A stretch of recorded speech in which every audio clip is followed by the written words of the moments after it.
오늘 우리가 함께 읽은 이 말씀은 지금으로부터 약 2700년 전 예언했던 구주 탄생에 대한 말씀의 내용입니다. 선지자 이사야는 우시야 왕이 죽던 즈음에 부름을 받습니다. 이때가 739년 정도, 예수님 오시기 전 739년 정도가 됩니다. 부름을 받아서 히스기야 왕이 다스릴 때까지, 이때가 686년, 기억 못해도 괜찮습니다. 이때까지 하나님의 말씀을 유다 백성들에게 전했던 선지자입니다. 그가 이런 선지자로서 활동했던 이 시기는 50년이 훌쩍 뛰어넘는 반세기 이상 동안의 긴 시간을 그가 감당하게 되는데, 우시야 왕, 요담 왕, 아하스 왕, 히스기야 왕, 이 네 명의 유다 왕들을 거쳐가면서 끊임없이 하나님께서 그 백성들에게 전해주라는 말씀을 예언하게 됩니다. 그가 활동을 하고 있는 도중에 당시에 남조와 북조로 갈라져 있던 역사 속에서 북조 이스라엘 나라가 패망하는 것을 그는 지켜보게 되었고, 또 유다에게도 머지않아 이러한 패망이 다가오게 됨을 그는 내다보게 됩니다. 그것은 하나님께서 그에게 주신 말씀을 통해서 보게 되는 사실이었어요. 그러나 그의 눈이 향하는 궁극적인 초점은 어디에 있느냐? 다르게 말하면 그의 비전은 자신에게 있게 될 그런 역사적인 현실을 넘어서서 하나님께서 이 백성들을 건지고 살리시고 회복시키시기 위해서 약속된 구주가 오실 그때를 언제나 향하게 된다는 것을 보여줍니다. 이 땅을 살아가는 저와 여러분은 이제 세대의 마지막을 우리가 살고 있다, 이렇게 말합니다. 말세 지말. 우리에게 마지막 남은 한 가지 약속은 주께서 다시 오시겠다고 하신 그 말씀입니다. 우리가 이 땅의 짧은 인생을 살아가지만 저와 여러분의 시선 혹은 비전은 우리의 눈앞에 있는 현실들에 늘 초점을 맞추어 살지 말고, 우리는 주께서 우리에게 마지막 약속하신 그 재림의 때 이루어질 온전한 구원, 찬란한 영광, 복된 그날을 우리의 초점을 맞추어서 오늘을 살아가는 지혜가 있어야 할 것입니다. 오늘 우리가 읽은 이 말씀을 통해서 약속된 우리 구주라는 제목으로 함께 말씀을 나누겠습니다. 먼저 여러분들과 함께 생각해 보고 싶은 것은 여러 나라들, 유다와 이스라엘 나라를 특별히 많이 관련했던 이 나라들이 있었는데, 아수르라고 하는 나라, 그리고 바벨론이라고 하는 나라입니다. 직접적으로 많은 관여를 했었습니다. 그러한 여러 나라들의 역사적인 패망, 그리고 회복에 대한 이야기들을 먼저 살펴보겠습니다. 이사야는 이러한 예언들을 많이 하게 됩니다. 그래서 이스라엘 나라를 향해서, 또 유다 백성들을 향해서, 또 당시에 주변에 끊임없이 위협했던 이 아수르 나라, 그리고 이제 세력을 또 확장시켜오는 바벨론이라고 하는 나라, 이런 나라들에 대한 여러 예언들을 하게 됩니다. 이방 나라들에 대한 소개 가운데 우리가 주목하는 것은 이 아수르 나라와 바벨론 나라의 패망에 관한 이야기입니다.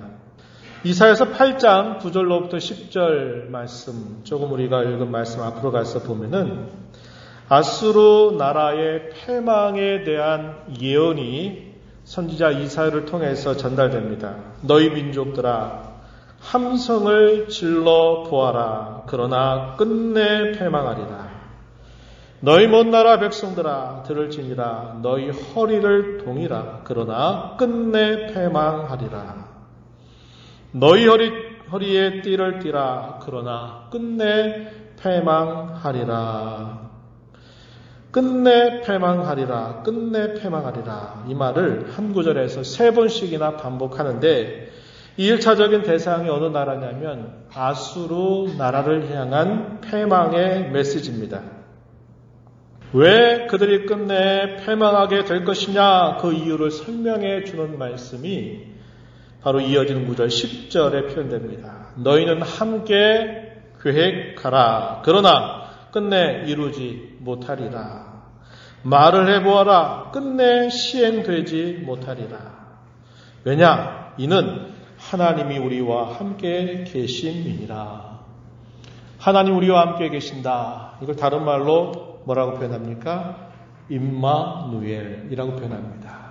God with us 이렇게 표현하죠. 하나님이 우리와 함께 하기 때문에 이 아수르 나라야, 너희가 아무리 힘을 모으고 아무리 애를 쓰고 아무리 계획을 하고 아무리 시도해 보아라. 그러나 끝내 다 너희의 시도는 다 끝날 것이고 너희는 끝내 패망하게 될 것이다. 이런 말씀을 전달하게 됩니다. 아수르 나라는 범죄한 이스라엘 나라를 징계하려고 하나님께서 일시적으로 사용하신 막대기와 같았고 심판의 도구 역할을 했습니다. 하지만 이 아수르 나라 역시 자신들이 범한 이 패역한 죄들, 교만했고 온갖 포악을 일삼았던 그들의 죄로 말미암아 결국 이 아수르 나라가 패망될 것이다 라고 하는 예언을 하게 됩니다. 그 예언이 있고 난 다음 시간이 흘러서 마침내 어떻게 되었을까요? 그 결과 아수르는 608년이 됐을 때, 주전 608년이 됐을 때 바벨론 나라에 의해서 패망하게 됐다. 이게 역사가 보여주는 분명한 내용입니다. 예언이 되었고 예언된 그 내용이 역사 속에서 성취되었다. 이것을 성경이 우리에게 가르쳐줘요. 두 번째는 이 바벨론 나라에 대한 예언과 성취입니다. 바벨론 나라는 패역한 유다를 징계하시려고 하셨던 막대기였고 하나님의 징계의 도구였습니다. 하지만 이 바벨론 나라도 역시 자신들이 돌이킬 수 없는 죄악으로 말미암아 패망할 것이 역시 예언이 되었습니다. 그리고 마침내 이 바벨론 나라는 역사 속에서 메대와 바사라는 나라에 의해서 주전 539년에 패망하게 되는 일을 맡게 됩니다. 바벨론 나라에 대한 이 패망의 예언과 그 말씀에 대한 성취도 분명히 이루어졌음을 보여주고 있어요. 그러면 이스라엘 나라와 유다 나라는 어떨까요? 이스라엘 나라와 유다 나라도 패망에 대해서 예언이 되었고 역시 성취되었다는 것을 우리는 확인합니다. 먼저 북쪽에 있었던 이스라엘 나라의 패망에 대한 예언의 말씀, 이사야서 7장 8절 말씀에 보면은 이러한 말씀이 이사야를 통해서 전달되었어요. 대저 아람의 머리는 다메섹이요 다메섹의 머리는 르신이며 65년 내에 에브라임이 패망하여 다시는 나라를 이루지 못할 것이며 이런 말씀이 전달됩니다. 이 에브라임이라고 하는 말은 이스라엘을 지칭한 하나의 별칭입니다. 이 북쪽 이스라엘 나라는 10지파가 모여서 나라를 이루게 되고 유다 나라는 2지파가 모여서 남쪽의 작은 나라를 이루게 되죠. 이게 분열왕국 시대에 있었던 일인데요. 이스라엘 나라에 대한 예언이 이렇게 주어졌어요. 이사야서 7장 8절 읽은 말씀대로 여기서 이 에브라임은 북이스라엘을 나타내는 말이다 이렇게 보고 우상 숭배로 인해서 그들에게 심판이 임박했음을 예언합니다. 그런데 65년 내에 패망한다라는 구체적인 말씀을 이사야를 통해서 전달하십니다. 이 예언은 1차적으로는 주전 722년에 아수르 나라에 의해서 패망을 당한 다음에 대부분의 이스라엘 백성들이 포로로 끌려가게 되면서 한 번 성취가 되고 그리고 난 다음에 주전 670년경 그 포로로 끌려갔던 이스라엘 땅에 외국 사람들이 대거 들어오게 됩니다. 이걸 소위 3인 정책이라고 하죠. 그래서 완전히 그 나라의 백성들을 완전히 바꾸어가지고 전혀 다른 나라를 만들어버리는 정책을 펼쳤던 것입니다. 그래서 주전 670년경에 외국 이방 사람들이 이 이스라엘 땅에 들어와서 이주하게 되면서 완전히 이스라엘 나라가 그 땅에서 망하게 되는 실제적인 일이 이루어지게 됩니다. 그래서 여기 65년 내에 패망한다라고 하는 말씀은 바로 그러한 역사적인 현실을 통해서 성취되었다는 것을 우리는 확인할 수 있어요.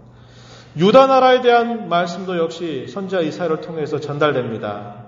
이사야서 6장 11절 12절 말씀에 보면은 이사야 선지자를 하나님께서 부르실 때 그에게 그런 말씀을 전달하십니다.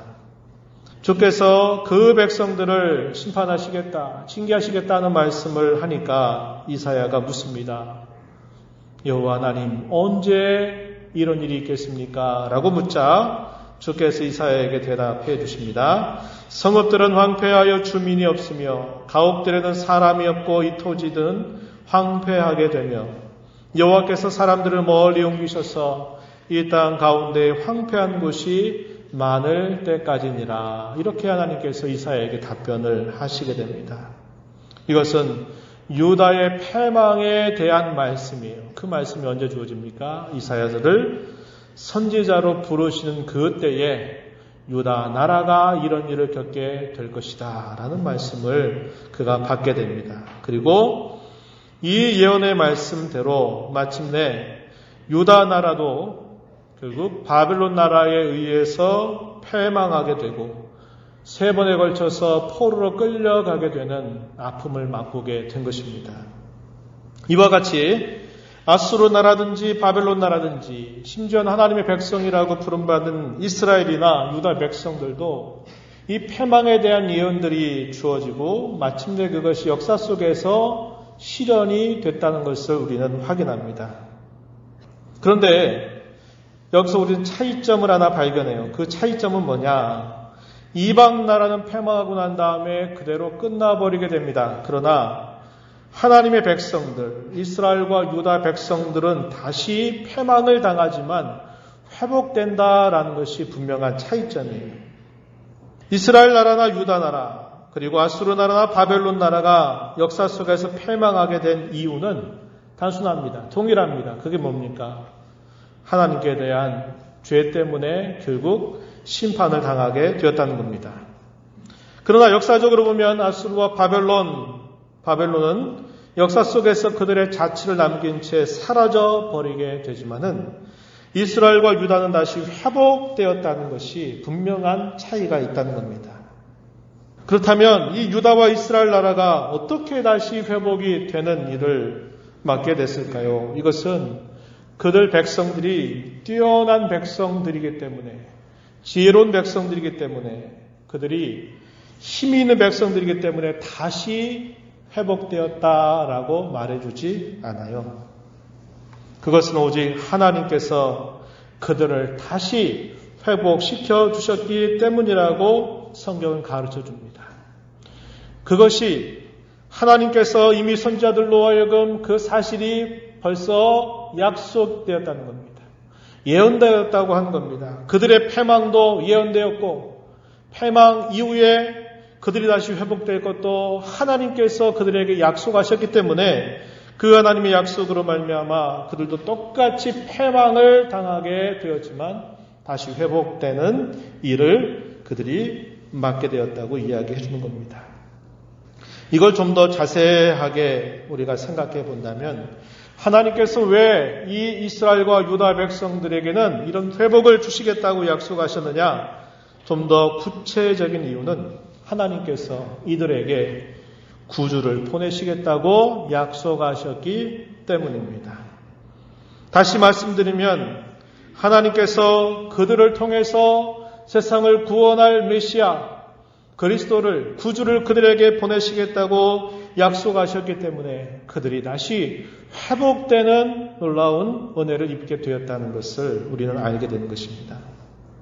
이에 대한 말씀들이 우리가 이사야 선지자 앞에 초두에서 이미 그런 풍부한 내용들이 예언되고 있다는 것도 확인할 수 있어요. 이사야서 6장 13절 이사야 선지자를 부르는 그때 하나님께서 약속하신 말씀이 주어집니다. 유다가 패망을 당하게 될 것이라는 거예요. 그러나 패망으로 모든 게 끝나는 게 아니라 하나님이 이렇게 하시겠다고 덧붙여 주신 약속이 있어요. 6장 13절에 그 중에 10분의 1이 아직 남아있을지라도 이것도 황폐하게 될 것이나 밤나무와 상수리나무가 배임을 당하여도 그 구루터기는 남아 있는 것 같이 거룩한 씨가 이 땅에 구루터기니라 하시더라. 밤나무, 상수리나무가 배임을 당한다. 이게 무슨 말일까요? 유다 백성들이 결국 패망하게 된다고 하는 예언을 이렇게 비유적으로 표현했습니다. 그러나 하나님께서 뿌리채 그들을 뽑아버리지 않고 그들이 나무가 배임을 당하고 난 다음에 구루터기가 있는 것처럼 그 구루터기를 남겨두겠다고 이야기하셨어요. 그 구루터기 위에 거룩한 씨가 다시 돋아나게 하시겠다고 하는 약속을 하고 있다는 겁니다. 그것 때문에 패망을 겪어요.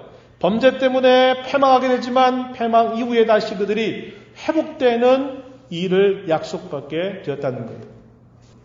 우리가 잘 아는 성경 구절 있죠. 이사야서 7장 14절 조금 뒤로 넘어가면 임마누엘이라고 하는 이 예언의 말씀이 주어지게 되는 내용. 이것이 이사야서 7장 14절에 보면은 나타나고 있어요. 그러므로 주께서 친히 징조를 너희에게 주실 것이라. 보라, 처녀가 잉태하여 아들을 낳을 것이요 그의 이름을 임마누엘이라 하리라. 마태복음 1장에 가면 예수님의 탄생의 소식을 이야기하면서 이 구절을 인용해서 임마누엘, 하나님이 되셨다라는 사실을 이야기해 줍니다. 이 말씀이 주어지게 되는 그 역사적인 상황들은 구체적으로 지금 말씀드리지 않겠습니다만 여기서 분명히 약속되고 있는 것은 뭐냐? 임마누엘 아기에 대한 약속이 예언되었다고 하는 거예요. 그게 바로 구루터기 위에서 한 싹씩 다시 자라나도록 하시겠다고 하시는 그 말씀에 대한 좀 더 구체적인 예언의 내용이에요. 조금 더 뒤로 가면 어떤 말씀이 주어지느냐? 이사야서 9장 6절 7절 이것도 우리가 많이 기억하는 말씀의 내용입니다. 여기서 보면 이렇게 말해요. 이는 한 아기가 우리에게 낳고 한 아들을 우리에게 주신 바 되었는데 그의 어깨에는 정사를 메었고 그의 이름은 기묘자라 무사라 전능하신 하나님이라 영존하시는 아버지라 평강의 왕이라 할 것입니다. 7절에 그 정사와 평강의 더함이 무궁하며 또 다윗의 왕좌와 그의 나라에 군림하여 그 나라를 굳게 세우고 지금 이후로 영원히 공의와 정의로 그것을 보존하실 것이라. 만군의 여호와의 열심히 이를 이루시리라. 이렇게 말씀합니다. 한 아기가 우리에게 낳았다. 임마누엘 아기로 예언됐던 이사야서 7장 14절에서 예언됐던 그 아기에 대한 또 예언되는 말씀이 바로 조금 지나서 주어진 겁니다. 한 아기가 우리에게 낳는데 한 아들을 우리에게 주신 바 되었는데 그는 정사를 맺다. 그러면서 그가 다스릴 왕이 되실 것이다. 그가 평강의 왕, 샬롬의 왕이 되실 것이다. 라는 말씀을 또 예언하게 하십니다. 그리고 그 왕이 다윗의 왕자와 그의 나라에 군림한다. 다윗의 왕자란 말을 사용했죠. 다윗에게 약속하셨던 그 나라의 통치를 영원하게 견고하게 하시겠다 하셨던 그 말씀을 떠올려 주는 말씀이죠. 그러면서 임마누엘 아기에 대한 예언, 한 아기가 우리에게 오실 것이다. 그리고 그가 다윗의 왕자의 그리고 그의 나라에 군림하셔서 그 나라를 영원히 다스릴 것이다. 만군의 여호와의 열심히 이것을 이룰 것이다 라고 예언하는 이 말씀을 우리가 보게 되는 겁니다. 바로 이러한 이유 때문에 이스라엘 나라도 유다 나라도 패망하게 되고 그 범죄에 대한 값을 치르게 되지만 하나님께서는 그들을 패망하여 역사 속에서 싹 사라지게 한 게 아니라 다시 어느 순간에 그들을 다시 회복시키시는 일을 하셨다는 거예요. 그것은 그들의 실력도 그들의 능력도 지혜도 아니라 오직 하나님의 신실한 약속 때문에 그들에게 이루어진 사실이고 그들을 통해서 바로 하나님께서 약속하신 한 아기 임마누엘 아기를 세상에 보내셔서 그로 말미암아 그 세상에 하나님의 영원한 통치가 이루어지게 하실 그 이유 때문에 하나님께서 이스라엘 백성들에게 유다 백성들에게 회복을 이루어 주셨다고 이야기하는 것입니다. 오늘 우리의 설교의 제목처럼 약속된 우리 구주로 예언되었던 그분이 바로 이사야 이런 선지자의 글들을 통해서 구체적으로 예언이 되었다고 하는 것입니다. 그리고 오늘 우리가 읽은 본문으로 다시 돌아보면 11장 1절 말씀에 마침내 어떻게 예언이 되고 있습니까? 11장 1절 말씀에 보면은 이렇게 말합니다. 이새의 줄기에서 한 싹이 나며 그 뿌리에서 한 가지가 나서 결실할 것이요. 10절로 또 지나가서 보면 또 이렇게 말합니다. 그날에 이새의 뿌리에서 한 싹이 나서 만민의 기치로 설 것이요.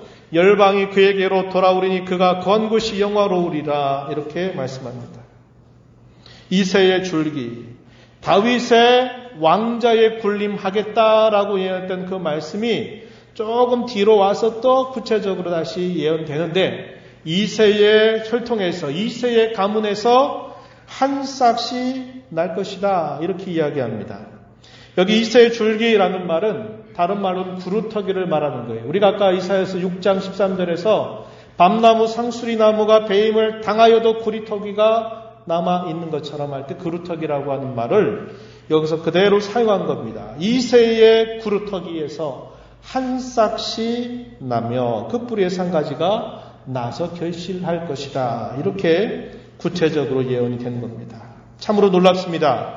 이스라엘을 패망시켰던 아수르는 그 가지가 꺾여버리겠다고 이야기합니다. 그러나 하나님의 백성들은 베어지기는 하지만 마치 구루터기가 남아있는 것처럼 다시 그 구루터기에서 싹이 돋아난다고 예언하고 있습니다. 여기서 이 줄기, 이거는 다윗의 집을 뜻하는 말이고 그 구루터기 위에서 생명이 다시 돋아난다. 그래서 그것이 자라간다라고 말하는 이 생장점이 되는 것은 뭐냐? 한 싹수로 표현된 이 말은 곧 하나님께서 약속하신 구주를 뜻하는 말이라고 하는 것입니다. 이사야서 10장 33절 34절 우리가 읽은 말씀 바로 앞부분의 두 절에 보면요. 아수르 나라에 대해서는 뭐라고 말씀하느냐. 눈으로 한번 여러분 보시기 바랍니다. 이사야 10장 33절 보면 보라 주 만군의 여호와께서 혁혁한 위력으로 그 가지를 꺾으시리니 그 장대한 자가 찍힐 것이요 그 높은 자가 낮아질 것이며 새로 그 빽빽한 숲을 베시리니 레바논이 권능 있는 자에게 배임을 당하리라. 아수르 나라는 여호와께서 혁혁한 위력으로 그 가지를 꺾어버리시겠다고 이야기했어요. 그러나 11장 1절에서는 뭐라고 이야기합니까? 이새의 줄기에서 한 싹이 난다. 그 뿌리에서 한 가지가 나서 결실할 것이다 라고 이야기합니다. 이방 나라는 패망으로 끝날 것이라는 겁니다. 그러나 하나님의 백성들에게는 다시 거기에서 싹이 나서 다시 자라게 하시고 결실하게 하실 것이라고 예언을 해주고 있다는 거예요. 이 결실한다라고 하는 이 말의 의미가 우리가 읽은 본문의 뒤에 좀 더 자세하게 설명이 됩니다. 무엇을 결실하겠다고 이야기할까요? 그 결실하는 내용에 있어서 먼저 약속되고 있는 것은 2절 말씀에 보면 무엇이 약속이 되냐면 여호와의 영께서 그에게 강림할 것이다 라고 이야기하십니다. 그분에게 여호와의 영이 강림할 것이라고 이야기합니다. 그래서 지혜와 총명을, 모략과 재능을, 지식과 경외를 갖추게 할 것이라고 예언되고 있습니다. 여기 지혜와 총명을 내용적으로 이야기하면 그가 다스릴 때 필요한 자질을 표현하는 말로 이해할 수 있겠고 또 그가 그 나라를 굳세게 지키고 대적 나라들로부터 승리하게 하겠다. 전쟁을 위해서 필요한 게 무엇이냐? 모략과 재능이 필요한 것입니다. 대적 나라로부터 승리하게 할 것을 이루게 하겠다고 이렇게 이야기하는 말씀이죠. 지식과 경외를 갖추게 할 것이다 라고 말할 때 이것은 영적인 지도력을 위해서 필요한 것들을 여호와의 영이 그에게 강림해서 그 일들을 이루게 하실 것이라고 이야기하는 겁니다. 종합하면 그가 와서 다스리게 할 것이고 대적 나라를 물리쳐서 승리하게 할 것이고 지도력을 가지고 그 백성들을 지도해 갈 것을 예언하고 있는 말씀의 내용입니다. 이것을 성령께서, 여호와의 영께서 그에게 충만하게 임해서 이 일들을 이루게 하실 것이라고 이야기합니다. 예수님께서 이 땅에 공생애 3년을 사시게 될 때 요단강에서 세례를 받으시자마자 어떤 일이 있게 됩니까?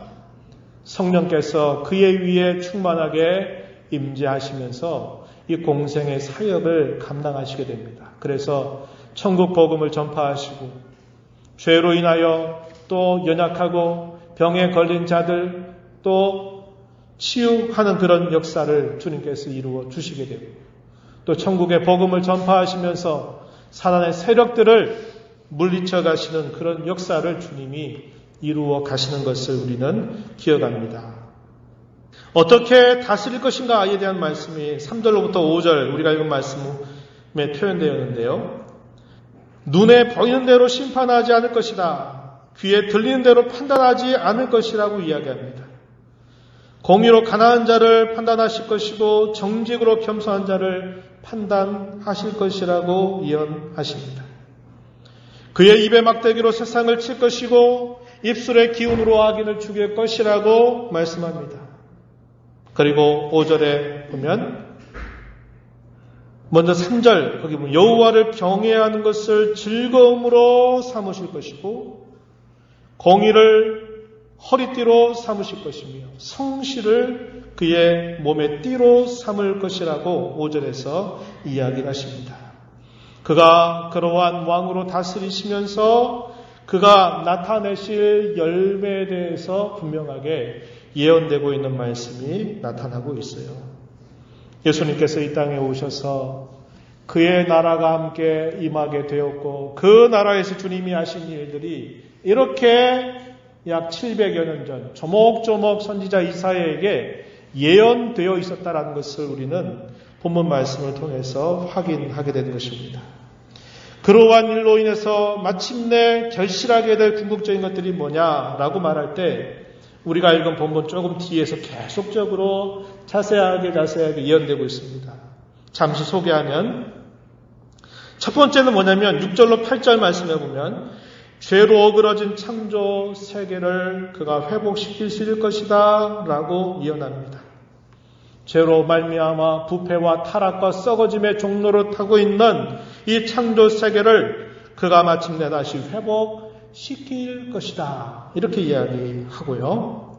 두 번째는 9절 말씀에 보면은 여호와 하나님을 아는 지식이 충만하게 될 것이라고 이야기합니다. 이걸 다르게 말하면 범죄로 인해서 잃어버렸던 하나님의 형상이 다시 그의 통치의 결과로 말미암아 회복될 것이다 라고 약속하시는 말씀입니다. 세 번째는 10절로 12절에 보게 되면 하나님의 택하신 백성들을 회복시키실 것이라고 그 결실을 말해주고 있다는 겁니다. 모든 열방들이 그에게로 돌아올 것이고 그에 남겨진 모든 백성들이 돌아올 것이라고 구체적으로 예언을 해주시고 계십니다. 마지막으로 그 결실에 대해서 13절로부터 16절에 보면요. 그의 왕국이 확장되어서 그 열매가 나타날 것이라고 이야기하는데 질투가 없어지게 될 것이고 괴롭게 하던 자들은 다 끊어지게 될 것이고 대적자들은 온전히 사라지게 될 것이며 남아있는 백성들을 위해서 여호와께서 큰 길을 만들어 주실 것이다. 그 백성들을 형통하게 해주실 것이다 라는 말씀을 예언하고 있다는 겁니다. 이것이 그가 오셔서 이 땅에서 이루실 일들의 전부다 라는 것을 선지자 이사야를 통해서 구체적으로 예언하고 있다는 것입니다. 이러한 모든 약속들이 어떻게 성취되기 시작했을까요? 약속된 구주가 실제로 이 땅에 탄생하시게 됨으로써 이 예언의 말씀이 성취되기 시작했습니다. 약속된 구주의 탄생으로 이러한 내용들이 성취되기 시작했고 이것이 계속적으로 이루어지고 있는 사실로 묘사하고 있습니다. 그러한 약속된 구주 그분이 오늘 저와 여러분의 구주가 되신 것, 저와 여러분이 그분을 나의 구주, 우리의 구주로 모시고 사는 사람이 되었다는 것, 또 그 내용들이 오늘 저와 여러분이 살아가는 우리의 삶 속에서 계속적으로 이루어지고 있다는 것을 우리는 경험하고 있는 것입니다. 그러나 이러한 성취는 먼저는 영적으로 이러한 내용들이 우리에게 성취가 될 것입니다. 그리고 훗날에는 실제적으로 이 모든 것들이 성취될 것이에요. 그래서 우리는 한편으로는 이미 우리 안에 성취되었고 성취되고 있는 이 은혜들을 우리가 경험하고 있는 것이고, 또 한편으로는 이것이 온전하게 실제적으로 이루어지게 될 그때를 한편으로는 소망 중에 내다보면서 또 우리는 오늘을 살아가고 있다는 것을 알게 되는 겁니다. 그래서 우리는 이걸 두고 이렇게 말합니다. 이미와 아직이라고 하는 그 중간을 우리는 살고 있다, 이렇게 이야기해요. 이미는 뭡니까? 이미 예수님 안에서 우리에게 이루어진 이 영적인 놀라운 선물들, 결실들을 우리가 한편으로는 경험하고 맛보고 있고, 또 그것을 우리가 계속적으로 우리의 삶 속에서 체험해가는 일들을 하고 있다는 겁니다. 그러나 완전하게, 충만하게는 아직은 아니라는 거예요. 그래서 우리는 그 완전하게 이루어질 그때를 내다보면서 오늘을 살아간 것입니다. 제가 설교 초대에 그런 말을 했죠. 이사야 선지자는 역사적인 격변기를 살면서 주변 나라들과 자기가 살고 있는 이 백성들 사이에 어떤 일이 일어날지, 또 어떤 일들이 이제 금방 눈앞에 펼쳐질지를 하나님께로부터 계속 말씀을 들으면서 보게 됩니다. 이스라엘 나라도 패망하게 될 것이다. 유다 나라도 패망하게 될 것이다. 그리고 그들을 괴롭혔던 아수르 나라도 패망할 것이고 바벨론 나라도 패망하게 될 것이다. 그러나 하나님은 다시 이 백성들을 다시 일으켜 세울 것인데, 그 일은 하나님께서 약속하신 구주의 탄생을 통해서 이 일들을 이루실 것을 그에게 약속해 주시는 겁니다. 그래서 그의 시선이 어디를 향하는 거예요? 60년, 70년, 80년 사는 그의 짧은 인생에 그의 시선이 머물러 있는 게 아니라 그의 시선이 어디를 향하느냐? 하나님께서 이루어 주실, 구주가 오실 그때 이루어질 그 성취의 날들을 그가 늘 바라보면서 그 시대를 감당하며 살아갔던 것입니다.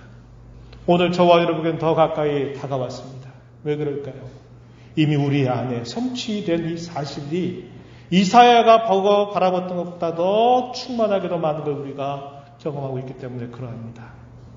우리가 짧은 우리 인생에 일어나는 이런저런 일들에 의해서 우리의 비전과 우리의 시선이 여기에 머물러서는 안 되고 어디를 향해 될까요?